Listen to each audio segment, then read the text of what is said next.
Amazon's the biggest seller in the world. You need to feed the beast, as we say. You feed the beast, you'll be amazed at what they can sell for you, okay? I will tell you that right off the bat.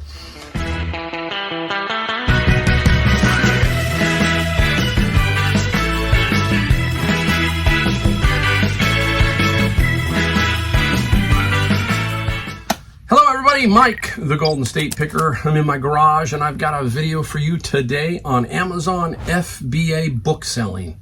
So if you're new to my channel, welcome. I'm from San Jose, California, also known as Silicon Valley, home of all those electronic companies like Facebook, Twitter. It's now known as X. That's up in San Francisco. But it's still, all this whole corridor is full of all of these companies. And as Kevin the Commonwealth Picker calls it, the land of milk and honey, because I find a lot of cool stuff. But there's a lot of wealth here, and sometimes I can find some pretty interesting stuff. But today we're going to talk about Amazon FBA books. We're going to give you some numbers. Yeah, you get to delve into my last 30 days, see my 30-day totals, see my net. We're going to show you that. Break it down just a little bit so you can kind of get a flavor of when I'm doing books, what I'm making. Doesn't show you the eBay side. In about another 2 or 3 videos, I hope to break that down and show you eBay and Amazon together for the first 3 quarters of 2023. We'll go gross and net there too. We always do that here. We think I think it helps, okay? If you're out there and you're trying to figure out, can I make this work? And you're looking at my numbers, and then you're in, a similar city, maybe you can make it work. Or if you're in a smaller city, you can break them in half. You can play with my numbers in your head and say, if I do this, well, I can make this. And then you can make the decision to do it or not do it, or to go full-time or not go full-time. So you can then extrapolate, kind of get a figure in your mind and say, hey, this is what Mike does, and Mike is always hustling. Can I always hustle, and can I do that? That's what this is about, to try and give you some kind of baseline that you can then understand, adjust higher or lower for yourself. And if you're doing great, fine, let me know.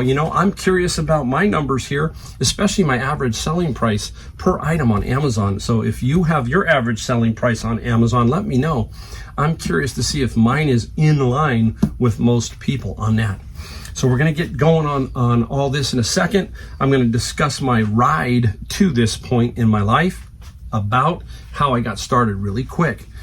4 years ago is when I started watching videos, mostly videos from recieve resales. Rake and Profit was still doing some at the time. Rally Roots, Craigslist Hunter. So I was kind of pulling all of this stuff together. And I thought to myself, oh boy, this Amazon FBA seems like it could be potentially something. Again, I had I was very naive basically early on, but that's a good thing, because sometimes it's like, I'm one of those people who will jump in.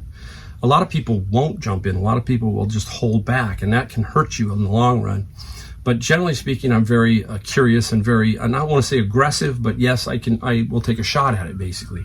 So that's how I started, knowing right off the bat that I was just attempting to get all my Amazon cost and software cost paid for until I could learn the platform. That's the key here, guys. You're not going to go on Amazon and instantly do what I do, okay? It's not gonna happen. It might be a rare case here and there, but it just is not going to happen.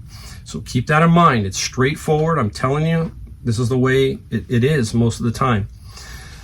So you have to get on and then just try to figure out how to pay your way. And I had a total cost per month that of $105 that I wanted to get paid. So I figured I had to sell $300 to $500 a month on Amazon to do that. That's where it started. And then I took it and started to grow each and every day and month and year until I could find a source, which I did. I found a source that made finding books easier for me. Many people who watch my channel, if you haven't watched my channel, I get bins at auction and I pay $100 a bin. And then from those bins, I take books and put them on Amazon, and I take other things and sell them on eBay. Here's the key I'm going to tell you right here. When I buy a bin for $100, I don't necessarily put everything on Amazon. There are some things I can't, and there's some very unique things that I find that I won't go on Amazon. For example, if you've watched my show, you saw me get a very unique Star Trek script that I sold for $750. That is basically 7 bins of books. So those books are completely paid for, all of them. So the pure profit is on Amazon. So when I put a book into Amazon, you'll hear me talk about that is pure profit. Okay, so keep that in mind. That's how I think of Amazon. We'll talk more about that in the next video when we talk about Amazon and eBay together. That's going to be your key. You're going to have to find a source if you're trying to do Amazon FBA, a very good source. Combine it with others and you will grow. Okay. I am ungated in other areas, DVDs, some other areas too. That is because I've been on for 4 years. I have a very good selling record. Amazon recognizes that sometimes, and then they will ungate you in certain areas, and all of a sudden that gives you another source to start selling, like DVDs, some electronics. Right now, I scan an item, and if it says restricted, request approval, I click it, and most of the time it says you are approved automatically because of your past seller performance. So it's a process, guys, okay? But you will make it happen if you are patient, you have some gumption, as I say, and you just build your business, okay? Grow your business. We'll talk about growing in a minute. Let's get right to the numbers now, because everybody's all, I'm curious, what is it? Okay, let's say, how many books do you think I sold per month? How about this? I sold $991 from July 17th to August 17th. So 991 units were sold.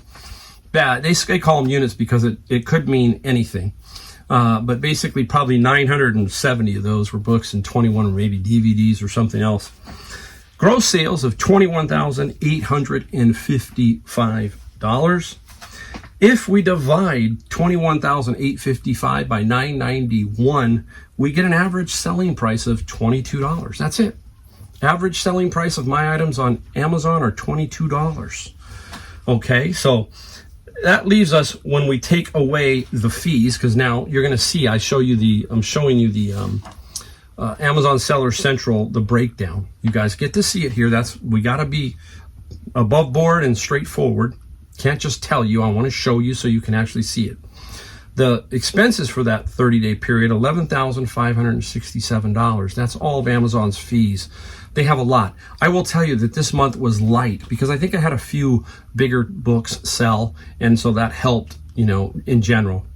But most of the time, the expenses are at least 50, maybe even 60%. So we won't want to trick you there. We won't want to make it sound like it's a bargain. No, it's a volume business on Amazon, period. Amazon's the biggest seller in the world. You need to feed the beast, as we say. You feed the beast, you'll be amazed at what they can sell for you, okay? I will tell you that right off the bat. So if we take away the $11,567 from the $21,885, that leaves us a net profit of $11,888 for that 30-day period. I get paid every 2 weeks from Amazon. I will tell you that I want to be straight up and fair here. There's months where you're doing a lot and it's like the little waves. I average anywhere between $3,500 and $4,500 in general every 2 weeks in net profit. So call it about $4,000. Let's just say $4,000 just to be square and fair across the year.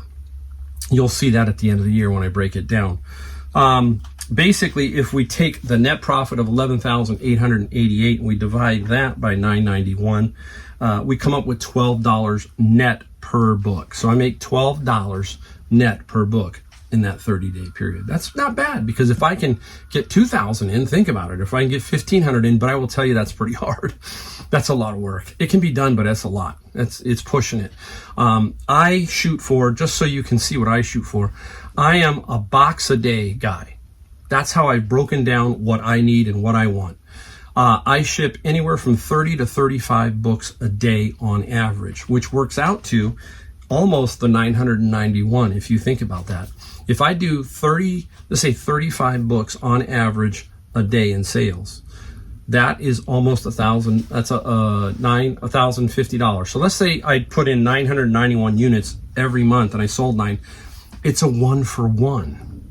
So I'm putting in 32. That day I'm selling 32.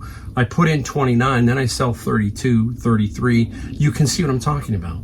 So I'm constantly wanting to feed the beast, because I know that every time I put 32 books in, probably the next day I'm going to sell 32.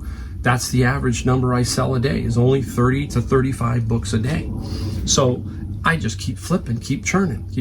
Now, if I can find more, great. If I don't, hey, that's okay, because I'm living to my lifestyle. You have to live to your lifestyle. That's another factor here, right?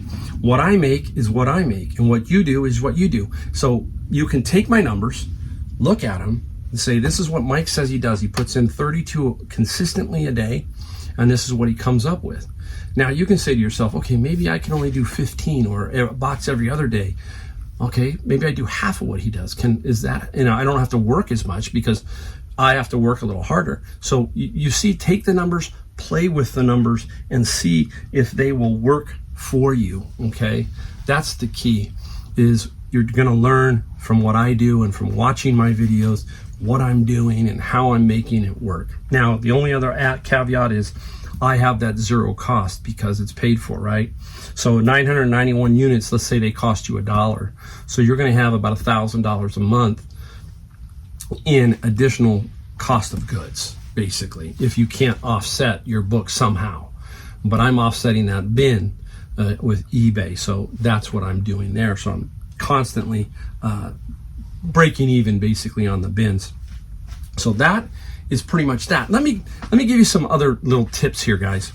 Many of us are so hesitant in starting. You sit there and you watch video after video, and you're trying to grow your business, or you're trying to even start, and you're just wondering, how Mike, how do you do it?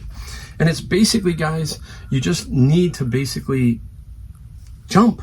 You've got to jump. That's all I can tell you. But let me give you a quote from one of my books. This book is basically, the chapter I'm reading was on hesitancy, okay? And I'm going to give you what this particular author says here. And it says here,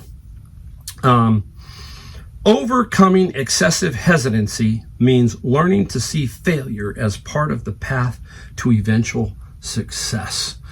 So many of us are afraid of failure, period. And that is a big thing that puts the hesitancy. You're just so afraid of the failure. Let me tell you, if you get into something and you do it over and over, you're going to make so many mistakes, and then you're going to hopefully learn from that mistake. You've heard it. I mean, I'm not giving you anything new. It's just basically, yes, over time, when you were 1 year old, you were crawling. Then all of a sudden at 2, you're walking, but you're not walking really good. And then by 3 and 4, you're getting better. And by 10, you're really good at it. And by 20, hey, maybe you're faster. You get what I'm saying. So it's constantly this battle of learning, falling down, getting back up, and making things work. A growth mindset means you believe you can improve your capabilities through the right kinds of practice. The alternative to a growth mindset is termed a fixed mindset. If you have a fixed mindset, you believe your capabilities are fixed.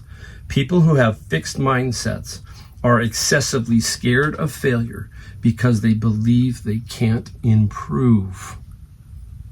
Boom. That's going to hit you in the ribs sometimes. I will tell you, I will give you my great golf analogy. I'm a golfer. Love to golf. I am in the top, probably, I'll say 5% of golfers in the world, according to my handicap, okay? My handicap puts me in that bracket, probably even lower. But within that little lower bracket is Tiger Woods, is all of these other guys who are at the very bottom of the 0.001 percenters, right? And then there's me, maybe at the 2 or 3%, but there's this big void. But over time, I have grown to become a pretty good golfer. When I was 14, I was not that good. Maybe in my 20s, I was, pretty decent. 30s better, 40s better. My 50s, I'm just consistent. So I'm a pretty good golfer. But that's the growth and the mistakes. Can you imagine how many mistakes I've made on a golf course throughout my lifetime? And I'm still playing the game, and I'm still trying to grow, and I'm actually still trying to learn the silly game. I'm always trying to learn something.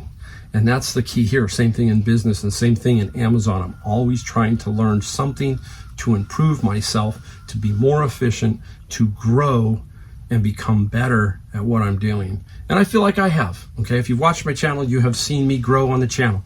And I got a long ways to go in this channel. And I'm gonna keep going. I'll probably be 90 years old, okay? And I'll still be doing videos. I hope to. That'd be great. That'd be like another 30 years from now. Can you imagine? That'd be cool. The 90-year-old Golden State picker.